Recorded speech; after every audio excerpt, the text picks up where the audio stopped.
Sejam todos bem-vindos ao estudo online do Livro dos Médiuns. Este é um projeto realizado pelo Departamento Mediúnico da União Regional Espírita 1, em parceria com a Federação Espírita Catarinense. Antes de iniciarmos o estudo de hoje, inscreva-se no canal, clique em gostei e ative o sininho para receber notificações dos novos capítulos. Você também pode compartilhar para ajudar a divulgar a doutrina espírita. Um bom estudo a todos. Olá! Hoje nós vamos concluir o capítulo 6 da segunda parte do Livro dos Médiuns, estudando sobre a teoria da alucinação. Alguns indivíduos, à época de Kardec, tentaram explicar os fenômenos espirituais como alucinações, ou seja, que seriam pessoas que julgam ter percepções que realmente não têm. E Kardec nos faz refletir sobre a veracidade das comunicações. E no item 111, Kardec vai nos dizer: os que não admitem o mundo incorpóreo e invisível julgam tudo explicar com a palavra alucinação. Toda a gente conhece a definição desta palavra. Ela exprime o erro, a ilusão de uma pessoa que julga ter percepções que realmente não tem. Mas que saibamos, os sábios ainda não apresentaram a razão fisiológica desse fato. Tudo querem explicar pelas leis da matéria. Seja, forneçam então com auxílio dessas leis uma teoria, boa ou má, da alucinação. Sempre será uma explicação. Complementando esse assunto, no Livro dos Médiuns, no capítulo 12 da segunda parte, sobre a pneumatofonia, no item 150, Kardec nos diz que o que pode muitas vezes parecer alucinação são fenômenos perfeitamente explicáveis.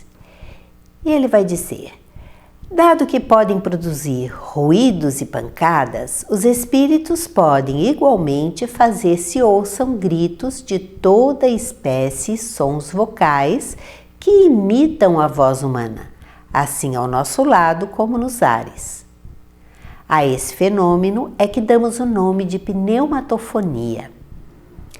Devemos, entretanto, preservar-nos de tomar por vozes ocultas todos os sons que não tenham causa conhecida ou simples zumbidos. Aliás, nenhuma significação tem esses unidos, cuja causa é puramente fisiológica, ao passo que os sons pneumatofônicos exprimem pensamentos e nisso está o que nos faz reconhecer que são devidos a uma causa inteligente e não acidental.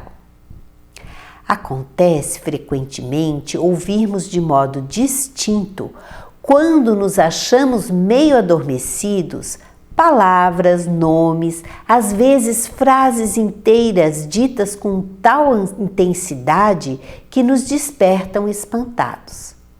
Se bem alguns casos possam haver aí, na realidade, uma manifestação, esse fenômeno nada de bastante positivo apresenta.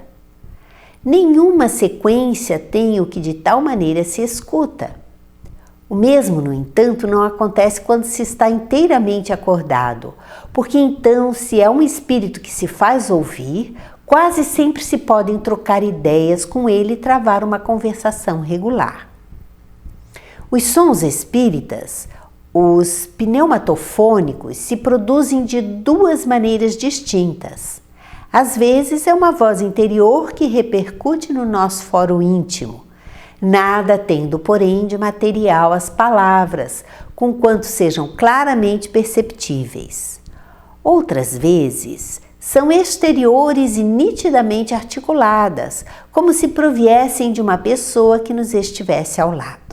Retornando ao capítulo 6, no item 112, ele nos diz que a causa dos sonhos nunca a ciência explicou.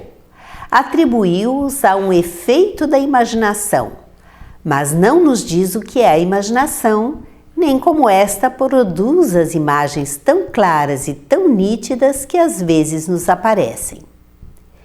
Dizem ser uma recordação das preocupações da véspera. Porém, mesmo que se admita essa solução, que não o é, ainda restaria saber Qual o espelho mágico que conserva assim a impressão das coisas? Como se explicarão, sobretudo, essas visões de coisas reais que a pessoa nunca viu no estado de vigília e nas quais jamais sequer pensou? Só o Espiritismo nos podia dar a chave desse estranho fenômeno, que passa despercebido por causa da sua mesma vulgaridade, como sucede com todas as maravilhas da natureza que calcamos aos pés. Os sábios desdenharam de ocupar-se com a alucinação. Quer seja real, quer não, ela constitui um fenômeno que a fisiologia tem de se mostrar capaz de explicar sob pena de confessar a sua insuficiência. Se um dia algum sábio se abalançar a dar desse fenômeno não uma definição, entendamos-nos bem, mas uma explicação fisiológica, veremos se a sua teoria resolve todos os casos. Sobretudo que ele não omita os fatos tão comuns de aparições de pessoas no momento de morrerem. Que diga de onde vem a coincidência da aparição com a morte da pessoa.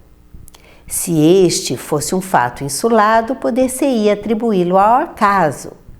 É, porém, muito frequente para ser devido ao acaso, que não tem dessas reincidências. Se ao menos aquele que viu a aparição tivesse a imaginação despertada pela ideia de que a pessoa que lhe apareceu havia de morrer, vá.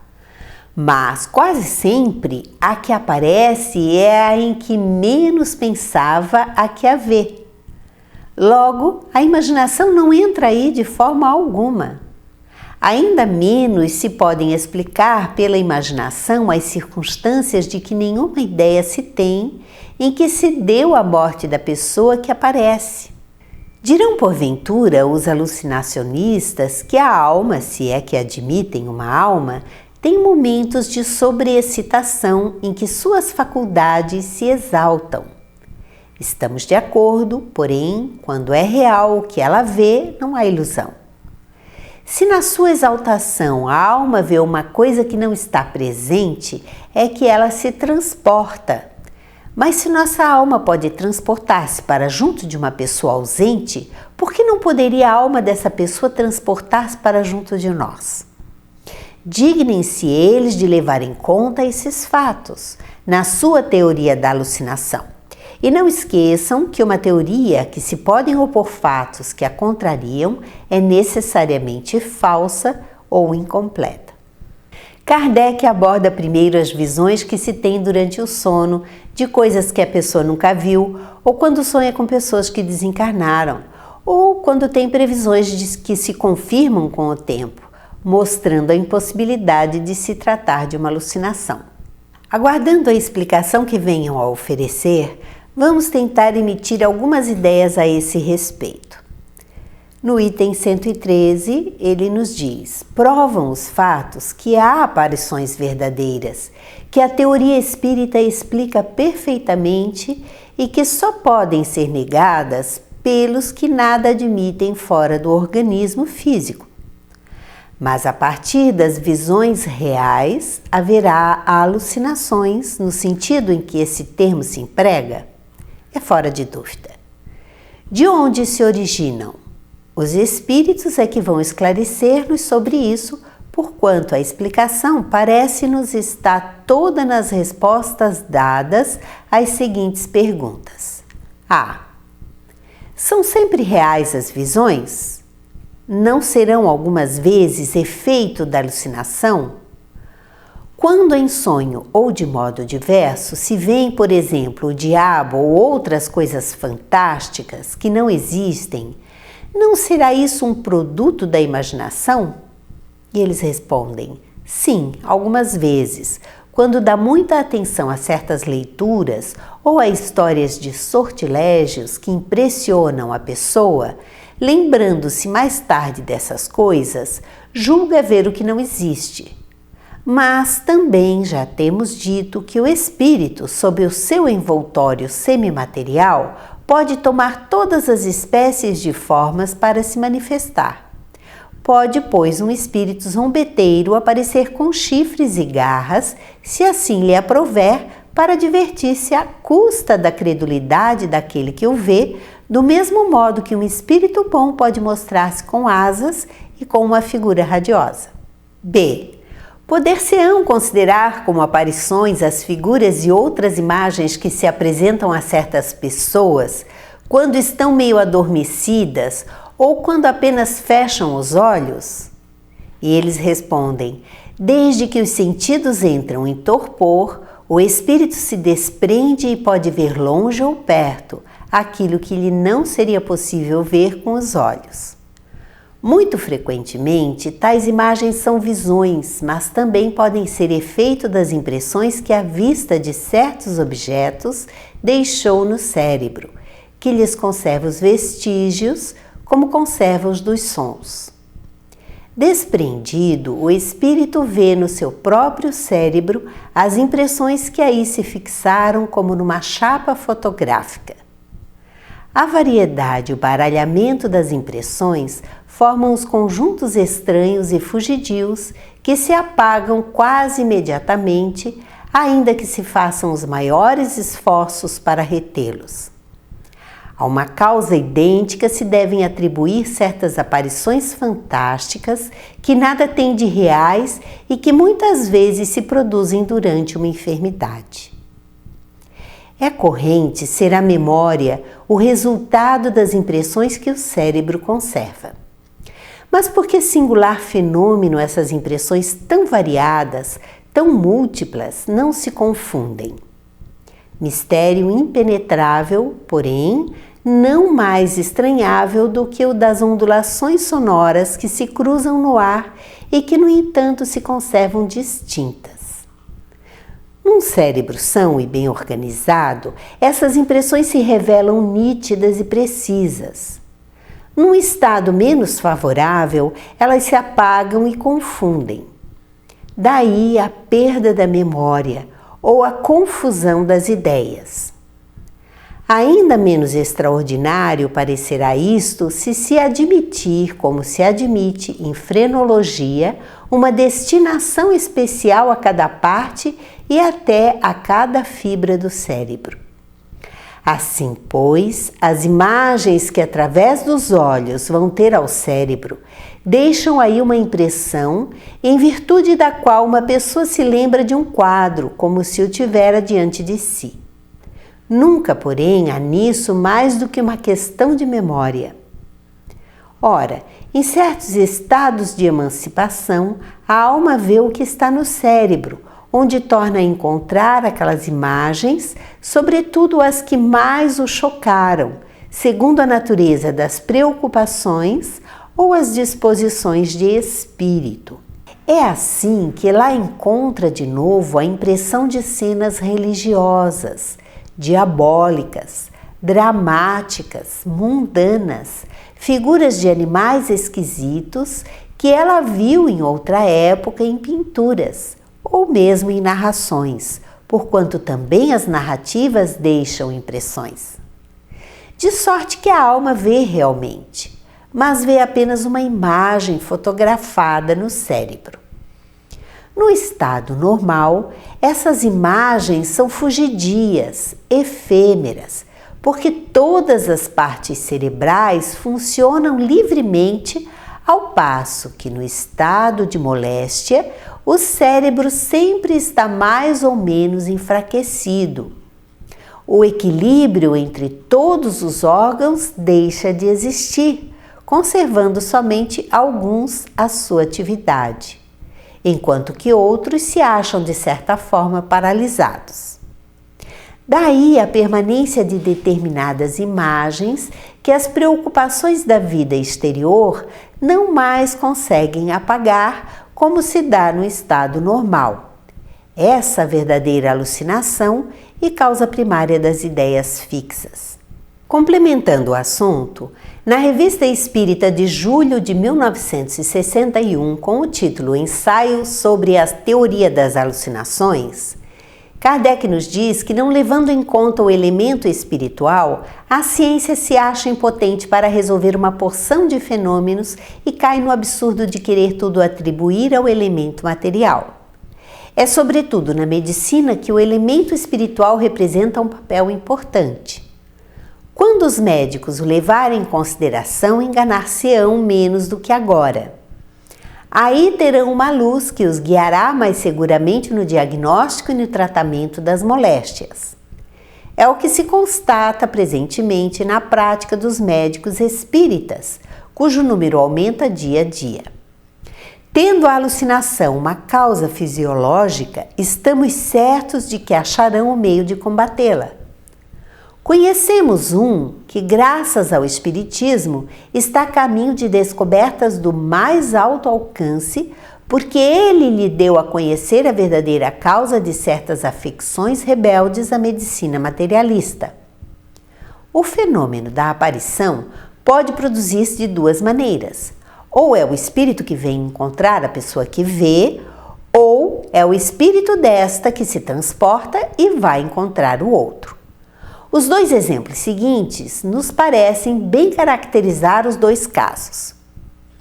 Um de nossos colegas nos contava recentemente que um oficial, seu amigo, estando na África, de repente viu à sua frente a cena de um cortejo fúnebre.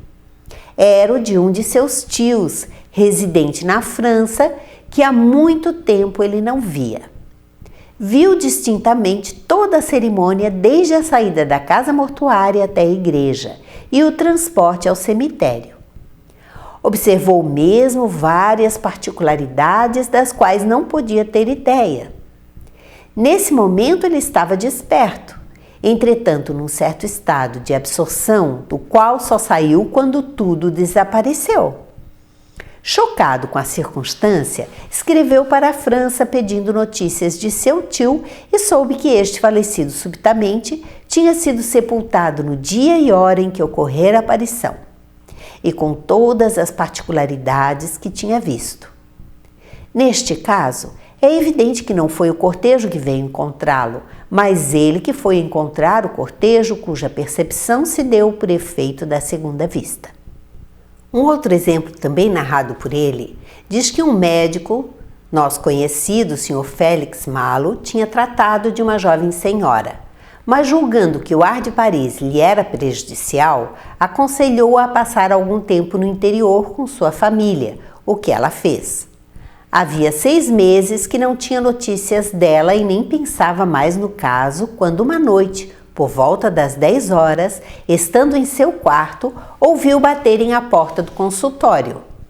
Crendo que viessem chamá-lo para atender a um doente, mandou entrar, mas ficou muito surpreendido vendo à sua frente a jovem senhora em questão, pálida, vestida como a tinha conhecido, e que lhe disse com todo o sangue frio: "Senhor Malo, venho dizer-vos que morri", e desapareceu. Certo de que estava desperto e de que ninguém havia entrado, o médico colheu informações e soube que a senhora tinha morrido na mesma noite em que lhe aparecera. Aquilo foi mesmo o espírito da senhora que veio encontrá-lo. Os incrédulos não deixarão de dizer que o médico poderia estar preocupado com a saúde de sua antiga cliente e que nada há de admirável que previsse a sua morte, mas que expliquem a coincidência de sua aparição com o momento da morte, já que há vários meses o médico não tinha tido notícias dela. Supondo mesmo que ele tivesse crido na impossibilidade de sua cura, poderia prever que ela morresse num tal dia e numa tal hora? Devemos acrescentar que ele não é um homem impressionável. Eis outro fato não menos característico e que não poderia ser atribuído a uma previsão qualquer. Um dos nossos associados, oficial de marinha, estava no mar quando viu seu pai e seu irmão atirados debaixo de uma carruagem. O pai morreu e o irmão saiu ileso. 15 dias depois, tendo desembarcado na França, os amigos o procuraram, tentando prepará-lo para receber a triste notícia. "Não são necessárias tantas precauções", disse ele. "Sei o que ides dizer. Meu pai morreu. Estou sabendo disso há 15 dias. Com efeito, seu pai e seu irmão, estando em Paris, desciam de carro os Campos Elíseos. O cavalo espantou-se, o carro quebrou-se, o pai morreu e o irmão apenas sofreu contusões. Os fatos são positivos, atuais e não dirão sejam lendas medievais. Cada um recolhe as suas lembranças e ver-se-á que tais fatos são mais frequentes do que se pensa. Esses são apenas alguns exemplos que Kardec nos trouxe dentre tantos que estão registrados na Revista Espírita, deixando claro a todos que estudam a doutrina como diferenciar quando estamos lidando com uma manifestação espiritual de um caso qualquer de distúrbio mental. Assim, encerramos mais um módulo do estudo do Livro dos Médiuns. Muito obrigada e até o próximo encontro.